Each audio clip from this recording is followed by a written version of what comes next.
Et bonjour à tous. Bonjour, bonjour. Alors, est-ce que vous allez bien? Nous sommes en début de semaine. Et le début de semaine, c'est pas toujours. C'est gris. C'est l'automne. Et rien ne semble changer. On dit que la Terre tourne.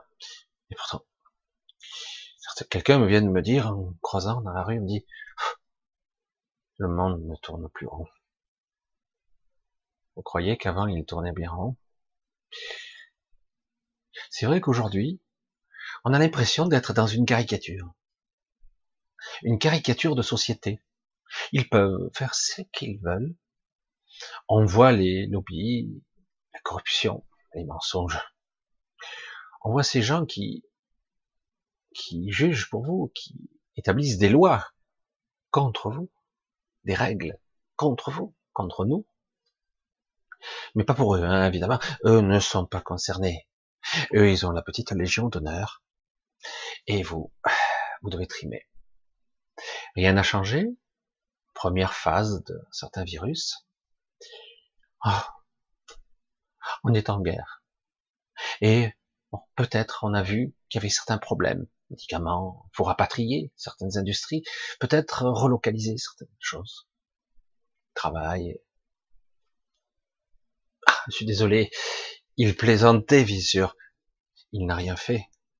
Les mois se sont écoulés et il n'a rien fait et il ne fera rien. Sûr. Fais-moi rien. Il a été mandaté pour tout détruire, tout démanteler. Donc, quelque part, c'est le projet. Tout le système social, ah, je vous parle politique. Mais étrange et étonnant. Nous sommes dans une situation où nous sommes en plein questionnement existentiel. Non? Oui, peut-être. Certains se posent des questions, d'autres, ah, fait chier, c'est la crise. Pour d'autres, ils s'arrêtent simplement à la surface des choses. Il y a une pandémie. Oh, merde, j'ai peur. Faut faire attention. Faut pas que je sois responsable. Faut pas que je contamine quelqu'un. Hein? Des fois, on vous regarde, vous n'avez pas le masque. Il y a presque le regard accusateur. S'il pouvait foudroyer du regard, il vous le ferait. Comme si un masque avait pu arrêter une pandémie, sans déconner, quoi. Non mais, sérieux. C'est l'intelligence ou la connerie n'excuse pas tout, non plus. Non? Bref. Le monde ne tourne plus rond. Il tourne au carré. Oh putain, on arrive dans les angles, ça doit secouer.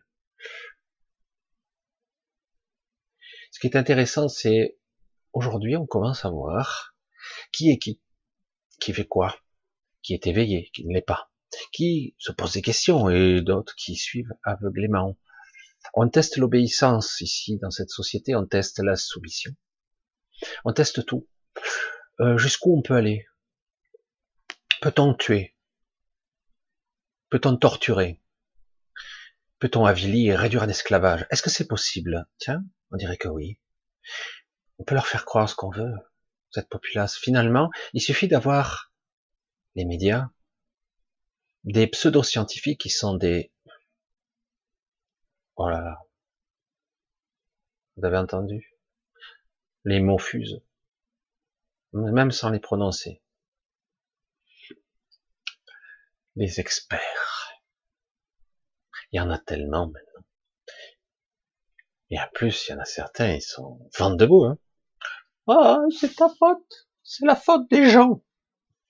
Et oui, c'est la faute des gens, parce qu'on est tous responsables de ce qui se passe, hein, évidemment. Aujourd'hui, beaucoup de personnes se posent des questions existentielles importantes parce que c'est étrange. C'est étrange. Pourquoi on ne me laisse pas vivre? Parce qu'il y a une pandémie. Pourquoi je ne peux pas vivre comme je veux? Parce qu'il n'y a plus de travail. Pourquoi je ne peux pas faire ce que j'ai envie? Parce que t'as pas assez d'argent.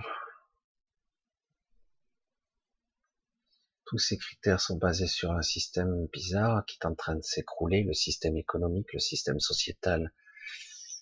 l'État-providence, ou toutes sortes de choses qui font que l'argent n'a plus de valeur, ou beaucoup moins, ou qu'on sent que peut-être, pour la première fois, en tout cas depuis bien longtemps, eh ben, l'argent pourrait disparaître. Alors, on voit les systèmes, les blockchains, les bitcoins et compagnie. On voit aussi des monnaies parallèles, des comptes qui n'en sont pas, des transferts d'argent à droite et à gauche. Et puis, avec une volonté farouche derrière de contrôler les flux monétaires. L'argent papier devrait disparaître. C'est ce qu'ils souhaitent pour mieux contrôler le flux. Contrôler l'information, contrôler l'argent, contrôler ce qu'ils font, cette populace. Alors évidemment, beaucoup de personnes se posent des questions existentielles importantes. Va-t-on vivre dans les 20 prochaines années une vie super cool ou une vie super contrôlée? De quel côté va tomber la balance? Il est étrange, puisqu'on m'a posé la question, de dire, mais où sont nos alliés? Où est la puissance de la lumière? Cette puissance salvatrice qui saura tous nous sortir de là, nous donner le cap, la direction qu'il faut. Elle est où? Il est étrange de voir à quel point, personnellement, nous sommes pollués. Je le vois. Moi aussi. Tous ceux qui sont vivants, entre guillemets, conscients, je suis pas sûr. Existants ici sur Terre, ouais, j'essaie de trouver le bon, pas évident. Existant, l'existence. Enfin, des gens qui sont là, quoi. Toutes ces personnes qui sont là, on voit à quel point elles ont plus de sens de quoi? De la responsabilité d'être. Elles ont plus de pouvoir sur leur vie, de décision, et quelque part, c'est la faute du voisin, c'est la faute de l'État, c'est la faute de tout le monde. Oui, toujours une faute de quelqu'un de toute façon. Et au final, nous n'assumons pas notre propre autonomie, nous ne visualisons pas notre propre liberté. C'est quoi la liberté? Ah ben c'est faire ce que je veux. La liberté, c'est un état d'être. Certaines personnes un jour m'ont raconté que, en fait, dans certains cas étranges, un prisonnier, il sait qu'il va rester toute sa vie en prison, et pas une simple prison, une réclusion. C'est du grave, hein. Des fois on croit que c'est un crime contre l'humanité qu'il a fait, mais non, pas forcément. Une réclusion à perpétuité, mais bon. Et la personne, donc, petit à petit, avec les mois et les années, finit par se désociabiliser, comme on dit, se déconnecter du monde. Il finit par avoir une vision où il s'habitue, il se domestique d'une certaine façon, ou pas. Ou quelque part, dans sa psyché, dans sa structure mentale, ou au-delà, quelque chose se profile d'autre. Où je veux en venir? Je veux en venir qu'en fait, de façon intéressante et extrêmement puissante, une infime portion de ces gens qui sont bien enfermés et sans illusion de sortir, et surtout privés de liberté de choix, de faire des choses, de pouvoir simplement voir de la famille, des amis, ou embrasser ses enfants, ou même son chien, que sais-je. D'avoir absolument qu'une liberté. C'est une belle société que nous vivons ici, hein. Quand on voit ce qu'est capable de faire notre société, c'est beau. C'est de la torture mentale. Moi, je dis la prison, mais que faut-il faire? Moi, j'ai pas la solution à tout. Mais continuons le raisonnement. Un individu de temps en temps qui sent ce piège physique et mental qui l'enferme, qui le fait sortir de temps en temps dans une cour où il verra peut-être un peu de soleil, il sentira de temps à autre un peu de vent sur son visage ou une goutte de pluie, ça et là. Et imaginant ce qu'il ferait s'il était au bord de la mer ou en train de promener sur un grand espace, au bout de peut-être plusieurs décennies d'enfermement, aura-t-il le vertige de voir autant de grands espaces? Il a perdu l'habitude. Certains individus, dis-je, donc, vont développer quelque chose de spécial. Une conscience, me direz-vous. Une vraie conscience. Ouais, ça arrive. Ça arrive qu'ils développent une belle conscience. Ça arrive, quelque chose d'énorme. Ils ont du temps pour penser, donc, quelque part, ils vont se dépasser. Quelque chose va les forcer. Soit ils virent fous, soit ils deviennent philosophes. Que sais-je? Possible. Et de temps à autre, certains deviennent des mystiques.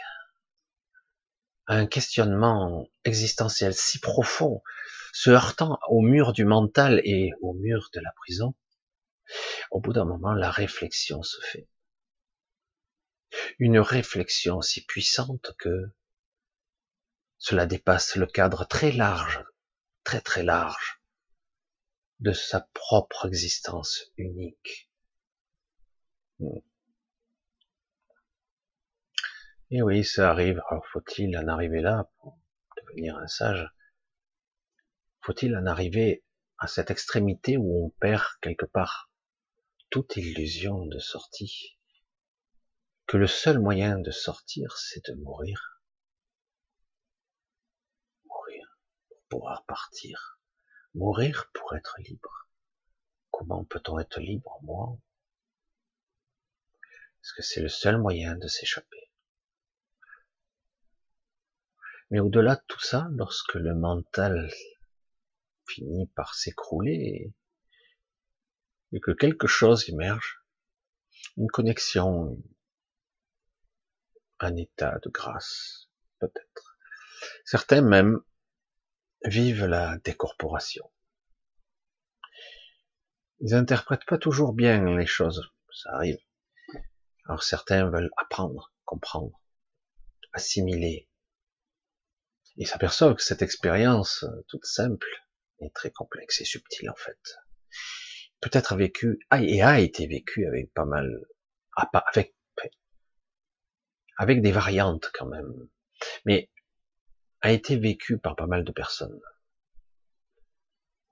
Parfois certains vivent des décorporations parce que leur désir quelque part de voir et d'accéder à la liberté, mais finalement, sans vraiment le comprendre, ils se retrouvent décorporés, en astral ou même en projection de conscience. Ils vivent des choses incroyables. Ils s'échappent. Une partie d'eux-mêmes trouve le chemin, car il y a toujours un chemin. Mais c'est pas toujours facile dans ce labyrinthe, cette structure mentale bien buggée, bien enchevêtrée. Sac de nœuds là-dedans. Et certains arrivent à trouver un passage, une sortie, temporairement, mais suffisamment pour les ouvrir.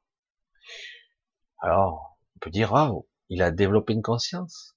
Le psychiatre du coin va l'analyser sur toutes les coutures en essayant de voir s'il simule pas. Peut-on le sauver? Peut-il réintégrer la société? Il y en a, des fois même, dans certains cas, ils n'en ont plus rien à cirer. Parfois même, le raisonnement poussé à l'extrême, l'état d'être, l'état de présence et de décorporation, de projection d'être de son essence, le pousse à un paroxysme. Et si la prison était dehors? En fait, lorsque je croyais être libre dehors, j'étais emprisonné. Et là, que je suis emprisonné, je suis libre, presque libre. Étrange, hein. Comment ça peut rentrer dans mon système de pensée sans se heurter à un illogisme, une aberration? C'est pas rationnel du tout ce que je dis, et pourtant je le ressens ainsi. Alors quoi? On me prive de ma liberté, on me prive de mes choix, je n'ai aucun choix. Mais ai-je des choix à l'extérieur? Oui, il y a une certaine laisse, comme un chien, une laisse plus ou moins courte. Et donc on me fait croire que je fais des choix et que j'ai des choix. Mais en fait, mes choix sont imposés. Mes choix ne sont pas de véritables choix. Donc finalement, la prison, elle est où?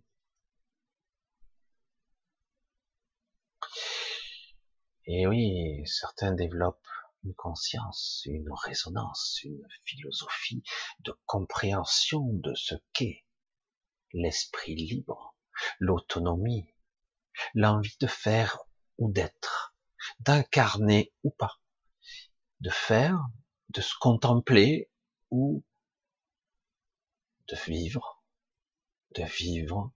tout simplement.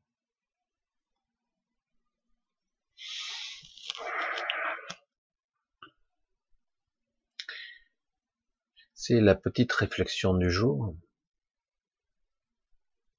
parce que croyez-moi, pour ceux qui me regarderont et pour ceux qui ne regarderont pas, je vous le dis, vous êtes tous en prison. Et elle est pas très belle, cette prison. Étonnant pourtant, parce qu'on a l'illusion de croire que peut-être la prison pourrait être belle. Oui, le monde, la liberté,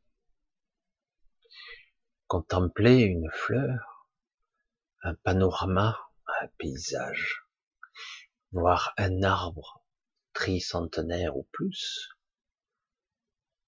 regarder un rocher qui a observé l'histoire depuis probablement des siècles, peut-être des millénaires, observer le ciel, pas toujours naturel, être là, au milieu de tout ça, et d'intégrer tout ceci dans ma réalité. Je suis, j'existe, j'interagis, tout est formidable quelque part. Je suis où je dois être. Elle se situe où, la liberté? Elle se situe où? Je crois être libre dehors alors que je cours et je vaque. Je n'ai aucun temps, aucune minute à moi. Le temps file et défile et le temps est comptabilisé, temporalisé de seconde en seconde, découpé, segmenté. À telle heure, il se passe ça, à telle heure, il se passera ci. Ah, j'ai un rendez-vous à tel autre. Je suis libre et pourtant je n'ai pas le temps. Je cours, j'élève les enfants, je les amène à l'école, quand on peut y les amener. On doit manger, on doit se laver. On essaie de se distraire, mais c'est de plus en plus difficile. On essaie de sortir, mais là, on s'en empêche un petit peu. La liberté, elle est où? Et quand la société, pour une raison plus ou moins valable, déterminée par la loi dure et ferme, l'autorité suprême qui tranche, qui vous prive de liberté, et qu'au bout d'un moment, quand le mental d'un coup lâche, et qu'il s'aperçoit qu'en fait, cette privation de liberté, de privation de choix, parce qu'il n'y a plus de choix, bah non, à telle heure tu te lèves, tu vas à la douche, à telle heure tu vas te coucher, à telle heure tu bouffes ta gamelle, tu vas dormir et une fois de temps en temps tu vas voir, tout est fait, structuré pour rendre fou n'importe qui. Et au bout d'un moment, soit tu deviens le fou en question, soit tu te libères, tu te rends compte qu'en fait, cet enfermement, il n'est pas pire que quand tu étais à l'extérieur où, en réalité, tu avais l'illusion des choix. Mais tu avais l'impression d'être libre. Et pour quelque chose s'échappe. Quelque chose trouve le chemin. Conscience, l'esprit, la connexion. Qui suis-je en fait? Un corps, un mental.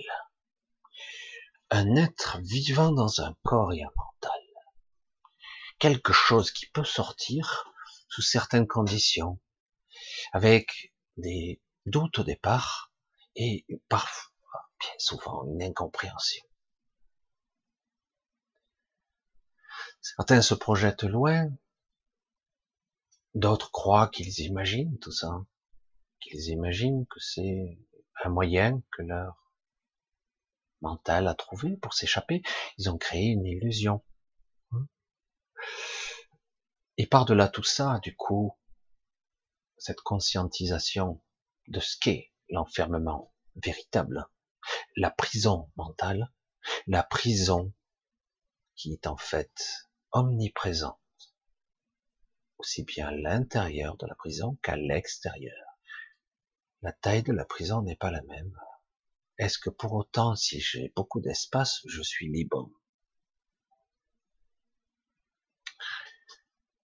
Peut-on échapper à ces choix?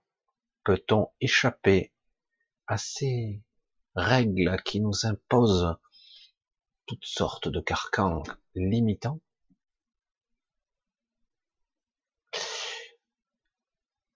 Je vais vous laisser sur cette réflexion, car là, franchement, dans notre société, c'est omniprésent. Et attention, si vous faites pas bien, vous êtes coupable. On en arrivera peut-être à un stade où on vous arrêtera même pour marcher sans masque, ou simplement parce que vous n'avez pas bien fait ça ou ça, ou s'arrêtera leur limite. Elle s'arrêtera ou le jour où on dira stop, ça suffit. Étrange de dire que peut-être nous avons le pouvoir de dire non et de dire stop, ça suffit maintenant. Mais ça suffit. J'ai le pouvoir de la légitime violence. J'ai le pouvoir monétaire. J'ai le pouvoir de la loi, de la justice. Ici, certains disaient stop.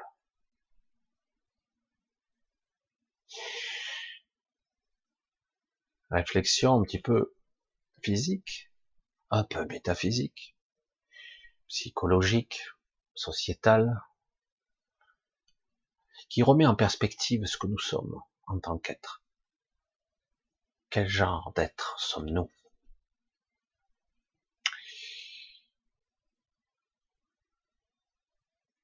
Allez, je vais vous laisser sur cette réflexion, pour faire comprendre un petit peu ce qui se joue ici, maintenant.